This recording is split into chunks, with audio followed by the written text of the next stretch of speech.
व्यक्ति को मेडिसिन उपलब्ध करवाना, अगले 24 घंटे के अंदर आरआरटी टीम के द्वारा उन सभी का टेस्ट कराना, ये सभी कार्यक्रम चलते रहे। आदरणीय प्रधानमंत्री जी का मार्गदर्शन, भारत सरकार का भरपूर सहयोग, कोरोना की दूसरी लहर को भी पूरी तरह नियंत्रित करने के बाद तीसरी लहर की जो आशंका व्यक्त की जा रही है उस पर हम लोग कार्य कर रहे हैं। खासतौर पर तीसरी लहर के बारे में जो आशंका व्यक्त की जा रही है, यद्यपि उसमें कोई सशंकित होने की आवश्यकता नहीं, किसी प्रकार की भयभीत होने की आवश्यकता नहीं, लेकिन सतर्कता और सावधानी आवश्यक है। क्योंकि जिस समय तीसरी लहर के बारे में आशंका व्यक्त की जा रही है वह समय तमाम प्रकार की उन विषाणुजनित बीमारियों की प्रति भी अत्यंत संवेदनशील समय होता है। जब मलेरिया है, डेंगू, कालाजार, चिकनगुनिया, इंसेफ्लाइटिस, तमाम प्रकार की बीमारियां आती हैं और ये सभी क्षेत्र उसके प्रति कहीं न कहीं संवेदनशील रहते हैं। राज्य सरकार ने अभी से इसकी तैयारी प्रारंभ कर दी है। स्वच्छता, सैनिटाइजेशन, फॉगिंग, शुद्ध पेयजल की आपूर्ति की कार्रवाई हो या फिर अभिभावक स्पेशल बूथ के माध्यम से हर जनपद में अभिभावकों को 12 वर्ष से छोटी उम्र के जितने भी बच्चे हैं उनके अभिभावकों को प्राथमिकता के आधार पर वैक्सीन उपलब्ध करवाना और वैक्सीन से उन्हें कोरोना का सुरक्षा कवच उपलब्ध कराना, यह कार्य भी प्रदेश के अंदर युद्ध स्तर पर चल रहा है और हम लोगों ने इसके अभिभावक स्पेशल बूथ हर एक जनपद में स्थापित किए हैं। बलिया जनपद में भी सफलतापूर्वक आगे बढ़ रहा है। पीडियाट्रिक आईसीयू के निर्माण की कार्रवाई भी हमारी हर जनपद में प्रारंभ हुई है। जहां मेडिकल कॉलेजेज हैं, मेडिकल कॉलेजेज में 100 बेड्स के हमारे पीआईसीयू बन रहे हैं। डिस्ट्रिक्ट हॉस्पिटल में 25 से 30 बेड्स के हम लोगों ने पीको के निर्माण की कार्रवाई की है। कुछ सीएससीज को भी हम इसके साथ जोड़ रहे हैं, जहां मिनी पीको के निर्माण की कार्रवाई युद्ध स्तर पर चल रही है। और भी इसके लिए जो भी सावधानी होगी उन सबको करने के साथ ही बच्चों की संभावित खतरों को देखते हुए, वो वायरल फीवर हो, मलेरिया, डेंगू, कालाजार, चिकनगुनिया या फिर कोरोना ही क्यों न हो, एक व्यवस्था बनाई जा रही है कि अभी से हम जैसे सेकेंड वेव में निगरानी समितियों के माध्यम से और आरआरटी के माध्यम से हम लोगों ने मेडिसिन किट वितरित किए थे, ऐसे ही इसमें भी हम लोगों ने एक प्रयास प्रारंभ किया है कि 26 जून के बाद व्यापक पैमाने पर निगरानी समितियां जनप्रतिनिधियों के मार्गदर्शन में हर विधानसभा क्षेत्र में विशेष अभियान प्रारंभ करेंगे। अभी से पर्याप्त मात्रा में दवा हर एक जनपद में भेजी गई। इसमें 4 हमने श्रेणियां तय की हैं: 0 से 1 वर्ष की उम्र, 1 से 5 वर्ष का उम्र, 5 से 12 वर्ष की उम्र के बच्चे और 12 से लेकर के 18 वर्ष के युवाओं को भी इसके साथ जोड़ा है। 4 प्रकार के पैकेट हर एक जनपद में पर्याप्त मात्रा में भेजे जा रहे हैं। हमारी निगरानी समितियां डोर टू डोर सर्वे करके इस आयु वर्ग के जो भी बच्चे कहीं भी कोई लक्षण दिखाई देगा, फीवर है, सर्दी जुकाम है, उन्हें मेडिसिन किट उपलब्ध कराएंगे और अगले 24 घंटे के अंदर उनका फिर आरआरटी के माध्यम से टेस्ट करवाने की व्यवस्था। ये 4 प्रकार के कार्यक्रम हम लोगों ने अभी से अपना प्रारंभ कर रहे हैं। वैक्सीनेशन का कार्यक्रम सफलतापूर्वक चल रहा है। वैक्सीनेशन के कार्यक्रम में पूरे प्रदेश में अब तक हम लोग 2,46,00,000 से अधिक लोगों को वैक्सीन उपलब्ध करा चुके हैं। 18 से 44 वर्ष की आयु वर्ग के 53 लाख से अधिक लोगों ने अभी तक उत्तर प्रदेश में वैक्सीन लिया है और बलिया जनपद में भी 2,64,000 से अधिक लोगों ने वैक्सीन लिया है। वैक्सीन की प्रक्रिया को तेज करने की कार्रवाई हो रही है और 21 जून से भारत सरकार ने 18 साल से 44 वर्ष की उम्र के लोगों को भी, 45 वर्ष से ऊपर के लोगों को पहले से ही फ्री में वैक्सीन भारत सरकार दे रही थी। लेकिन हम लोगों ने एक प्रयास प्रारंभ किया है। भारत सरकार ने 18 से 44 राज्यों के ऊपर सौंपा था। राज्य ने 1 मई से अपने यहाँ वैक्सीनेशन प्रारंभ भी कर दिया था, लेकिन अब वैक्सीन की पर्याप्त मात्रा में उपलब्धता और ये फ्री में वैक्सीन भारत सरकार देगी, इसलिए वैक्सीनेशन की गति को और तेज बनाने की कार्रवाई। अभी हम 4 लाख वैक्सीन प्रतिदिन दे रहे हैं।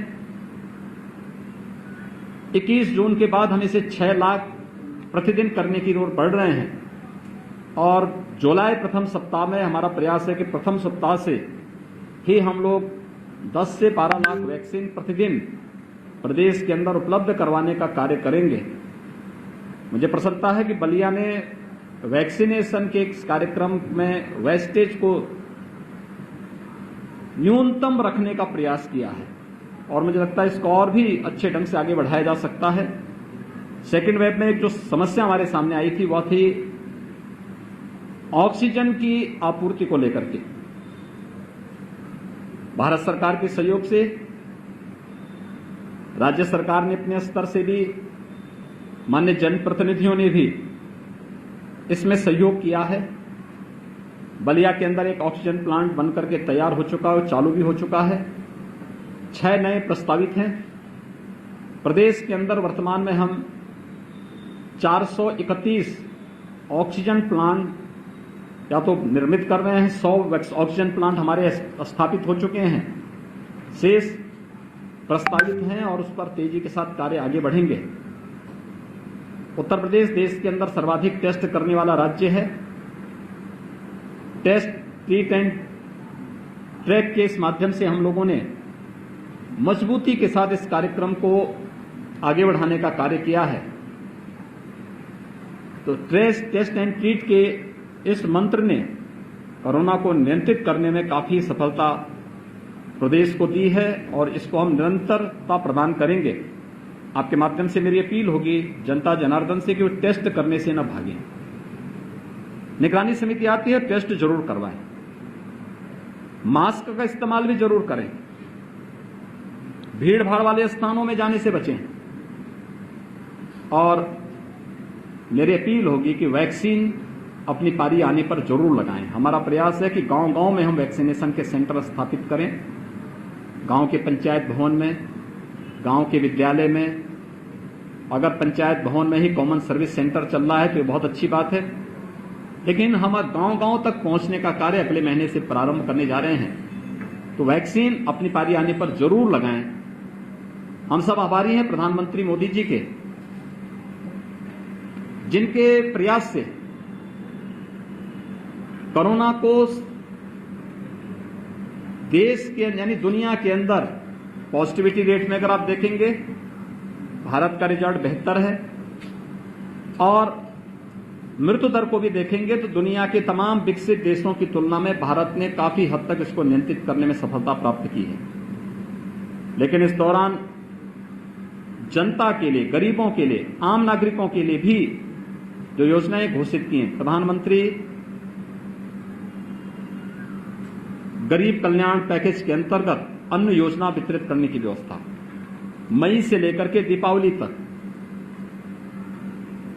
प्रत्येक जरूरतमंद व्यक्ति को खाद्यान्न की व्यवस्था, पर्याप्त मात्रा में खाद्यान्न व्यवस्था ये प्रारंभ हो चुका है। पर यूनिट 5 किलो चावल या गेहूं हर जरूरतमंद व्यक्ति को, राशन कार्ड धारक को भारत सरकार निःशुल्क उपलब्ध करा रही है। प्रदेश में 15 करोड़ लोग प्रति माह इस योजना से लाभान्वित हो रहे हैं। राज्य सरकार भी अपने स्तर पर 3 महीनों के लिए, जून, जुलाई और अगस्त में इस कार्यक्रम को, निःशुल्क खाद्यान्न के कार्यक्रम को अपने स्तर पर दे रही है। यानी 3 महीने मई, जून, जुलाई और अगस्त में प्रत्येक व्यक्ति को 2-2 बार निःशुल्क खाद्यान्न की सुविधा का लाभ प्राप्त होगा। हर जरूरतमंद इस संकट के समय में सरकार के सहारा की अपेक्षा रखता था। राज्य सरकार ने व्यवस्था की है। उस वर्ग को जो डेली कमाने खाने वाला है, लेबर क्लास है, स्ट्रीट वेंडर है, कुली है, या गांव में वह व्यक्ति जो अपनी नित्य प्रति के कार्यों के लिए समाज पे निर्भर रहता था, उन्हें भरण पोषण भत्ता देने की कार्रवाई भी अभी हमने विगत दिनों जितने भी प्रदेश के अंदर रजिस्टर्ड श्रमिक थे, ऐसे 23 लाख लोगों को भरण पोषण भत्ता की पहली किस्त उन्हें उपलब्ध कराई है। स्ट्रीट वेंडर या फिर परंपरागत जो हमारे कारीगर हैं, उन लोगों को देने की कार्रवाई युद्ध स्तर पर चली, वेरिफिकेशन की कार्रवाई चल रही है। बहुत शीघ्र उन्हें भी भरण पोषण भत्ता का लाभ प्राप्त होगा। बलिया के अंदर स्वास्थ्य सुविधाएं और बेहतर हों, इसके लिए कुछ प्रस्ताव हम लोगों ने यहां जनप्रतिनिधियों ने मुझे उपलब्ध करवाए हैं। देखिए, एक चीज जिसके बारे में बहुत भ्रांतियां पैदा करने का प्रयास हो रहा है, वह है गेहूं क्रय केंद्रों के बारे में। अगर आप बलिया के अंदर देखेंगे तो कोरोना की सेकेंड वेव में विगत वर्ष की तुलना में, यानी जो आज एक किसानों से सीधे गेहूं क्रय केंद्र के माध्यम से क्रय करने और डीबीटी के माध्यम से उन्हें धनराशि उपलब्ध कराने की जो कार्रवाई चल रही है, हमने 2017 में प्रारंभ की थी। 2016 की अगर मैं बात करूं, 2016 में केवल 7 लाख मीट्रिक टन गेहूं का क्रय हुआ था। हम लोगों ने कल तक 54 लाख मीट्रिक टन गेहूं का क्रय सीधे किसानों से किया है। बलिया जनपद में 85,000 मीट्रिक टन से अधिक गेहूं का क्रय अब तक किसानों से हुआ है। अगर विगत वर्ष की तुलना हम करेंगे तो विगत वर्ष मात्र 48,000 मीट्रिक टन गेहूं का क्रय हुआ था, तो 48,000 की तुलना में काफी आगे, काफी ज्यादा गेहूं का क्रय हुआ है। लेकिन फिर भी जिला प्रशासन से कहा गया कि जहां भी वो मंडी हो, जहां पे किसान के द्वारा लाए जाने वाली इस उपज को बरसात से बचाया जा सके, क्रय केंद्र वहां पर 22 तक सुचारू रूप से संचालित करें, जिससे हर एक किसान को इससे राहत मिल सके। किसान के हित के लिए, श्रमिकों के हित के लिए, स्ट्रीट वेंडर के हित के लिए, एक सामान्य नागरिक के हित के लिए सरकार पूरी प्रतिबद्ध तरीके से कार्य कर रही है।